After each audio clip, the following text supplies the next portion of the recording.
நாம இன்னைக்கு பார்க்க போற டாபிக் டீனியா சோலியம். டீனியா சோலியம்னா என்னன்னா ஒரு பாராசைட் நம்ம உடம்புல ஒட்டி இருக்கும். ரீசன் என்னன்னா நம்ம பண்ணிய ப்ராப்பரா குக் பண்ணாம, அதாவது ப்ராப்பரா அவிக்காம அதை நம்ம சாப்பிடும்போது நம்ம உடம்புல இந்த டீனியா சோலியம் வந்து நமக்கு டிசீஸை காஸ் பண்ணும். அதை பத்தி தான் நம்ம இன்னைக்கு இந்த வீடியோல பார்க்க போறோம். அது எப்படி இருக்கும்னா, அந்த புழு எப்படி இருக்கும்னா அதோட வளர்ந்த புழு வந்து ஒரு 3 மீட்டர் நீளத்துக்கு இருக்கும். நம்ம குடலுக்குள்ள சுருண்டு கிடக்கும். இப்படிதான் இருக்கும். ஹெட்டு, அப்புறம் நெக் இருக்கும், அப்புறம் அதோட செக்மெண்ட்ஸ் இருக்கும். அதை வந்து நம்ம ப்ரோப்ளாக்டிக்ஸ்னே சொல்லுவோம். ஹெட்டு வந்து பார்க்கறதுக்கு எப்படி இருக்குன்னா ஒரு குண்டூசி மாதிரி இருக்கும். சின்ன ஒரு குண்டு பின்ல எப்படி ஹெட் இருக்கோ அதே அளவுக்கு தான் அந்த ஹெட் இருக்கும். இதுல வந்து சக்காஸ் இருக்கும். இது எதுக்காகனா நம்ம குடலுக்குள்ள ஒட்டிட்டு இருக்கிறதுக்கு. அதுதான் அப்படி நம்ம குடலை புடிச்சுக்கிட்டு இருக்கும். அப்புறம் நெக் இருக்கும். நெக்ல வந்து செக்மெண்ட்ஸ் இருக்காது. அதுக்கப்புறம் இருக்கக்கூடியது எல்லாமே செக்மெண்ட் பார்ட்ஸ். இல்ல மொத்தம் 3 செக்மெண்ட்ஸ் இருக்கு. Immature segment, mature segment, gravid segment. Immature செக்மெண்ட்னா என்ன? இதுல எதுவுமே இந்த செக்ஸ் ஆர்கன்ஸ், அதாவது மேல் ஃபீமேல் செக்ஸ் ஆர்கன் எதுவுமே இதுல இருக்காது. மெச்சூர் செக்மெண்ட்ல என்ன? Male and female sex organ வந்து ஒவ்வொரு செக்மெண்ட்ஸ்லயும் இருக்கும். அப்போ அதோட ஃபர்டிலைசேஷன் எங்க நடக்குன்னா இந்த sex organ male and female இருக்கிறனால அதுலயே என்னன்னா ஃபர்டிலைசேஷன் நடக்கும். நடந்து அதோட எக்ஸ் எல்லாம் எங்க ஸ்டோர் ஆகி இருக்கும்னா இந்த கிராவிட் செக்மெண்ட்ல எக்ஸ் ஸ்டோர் ஆகி இருக்கும். இதுதான் இதோட ஸ்ட்ரக்சர். இதுல மொத்தம் 3 ஸ்டேஜ் உண்டு. எக்கு, அப்புறம் லார்வா, அப்புறம் அடல்ட் ஸ்டேஜ். எக்குனா முட்டை பருவம், லார்வானா அதை விட கொஞ்சம் வளர்ந்த பருவம். இது வந்து லாஸ்ட் ஸ்டேஜ், மெச்சூரான பருவம். அதாவது இதோட லைஃப் சைக்கிள் மொத்தம் 2 ஹோஸ்ட்ல நடக்குது. ஒன்னு நம்ம ஹியூமன், இன்னொன்னு வந்து பிக், பன்னி, அதுல நடக்குது. இப்போ நம்ம அந்த பிக்கை வந்து என்ன செய்யறோம்னா நம்ம சாப்பிடும் போது, அதாவது ப்ராப்பரா குக் பண்ணிட்டோம்னா அது நமக்கு வராது. ப்ராப்பரா குக் பண்ணாம இருந்தோம்னா அதை நம்ம சாப்பிடும்போது அதுல இருக்கக்கூடிய அந்த டீனியா சோலியம் நம்ம உடம்புல வந்து அது பெருசாக்கி நம்ம உடம்புல டிசீஸை காஸ் பண்ணுது. இப்போ எக்ஸ் நம்ம உடம்புல இப்ப இந்த புழு இருக்குன்னா இதுல வந்து எக் ப்ரொடியூஸ் ஆகும்னு சொல்லிங்களா, அது மோஷன் வழியா நமக்கு வெளியில போகுது. வெளியில போகும்போது எக்ஸ் வந்து positive to the human feces, motion வழியா வெளியில போகுது. அதை வந்து எது சாப்பிடுது? பன்னி சாப்பிடுது. பிக் சாப்பிடும் போது அந்த இது எக்ஸ் வந்து என்ன ஆகுது? பெருசாகி லார்வல் ஸ்டேஜுக்கு அந்த பன்னியில வளர்ந்துருக்கு. அதுக்கப்புறம் அந்த பன்னியை நம்ம வெட்டி அதை நம்ம இறைச்சியாக்கி நம்ம சாப்பிடும்போது ப்ராப்பரா ரொம்ப நல்லா குக் பண்ணிட்டோம்னா அந்த லார்வா டெத் ஆயிடும். நம்ம அதை ப்ராப்பரா குக் பண்ணாத டைம்ல அந்த லார்வா எங்க வருது? மனுஷங்களுக்குள்ள வருது. அந்த இதை இறைச்சியை சாப்பிடும்போது மனுஷங்களுக்குள்ள வருது. மனுஷங்களுக்குள்ள வந்து என்ன ஆயிடும்னா அந்த லார்வா இவ்வளவு பெரிய புழுவாட்டு நம்ம உடம்புல இருக்கு.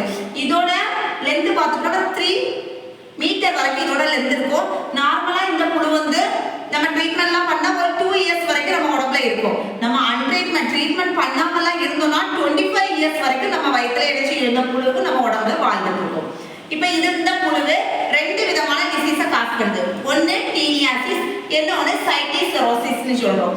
அதாவது டீனியாசிஸ்னா என்னன்னா இந்த என்ன சொல்லுங்களா, பன்னியை வந்து நம்ம ப்ராப்பரா குக் பண்ணாதனால நம்ம உடம்புல வரக்கூடிய டிசீஸ் தான் டீனியாசிஸ். அன்குக்டு, நீங்க வந்து அன்குக் பண்ணாம நீங்க சாப்பிட்டீங்கன்னா அந்த லார்வா வந்து நம்ம உடம்புல வந்து இவ்வளவு பெரிய புழுவாட்டு நம்ம வயிற்றுக்குள்ள வந்துருது.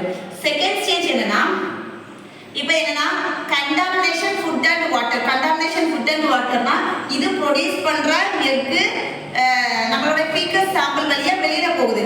அது திரும்ப நம்ம வந்து உட்கொள்ளும் போது, அதாவது எப்படின்னாக்கி தண்ணியில இருக்கும், தண்ணியை ப்ராப்பரா ஹீட் பண்ணாம குடிக்கிறனால, வெஜிடபிள்ஸ் எல்லாம் கழுவாம யூஸ் பண்றனால, அப்படி ஹேண்ட் ப்ராப்பரா வாஷ் பண்ண, ரெஸ்ட் ரூம் எல்லாம் போயிட்டு ப்ராப்பரா ஹேண்ட் வாஷ் பண்ணாம இருக்கும்போது அப்படி நமக்கு மறுபடியும் எக்கு நம்மளுடைய உடம்புக்குள்ள போகும்போது வரக்கூடிய டிசீஸ் தான் இது.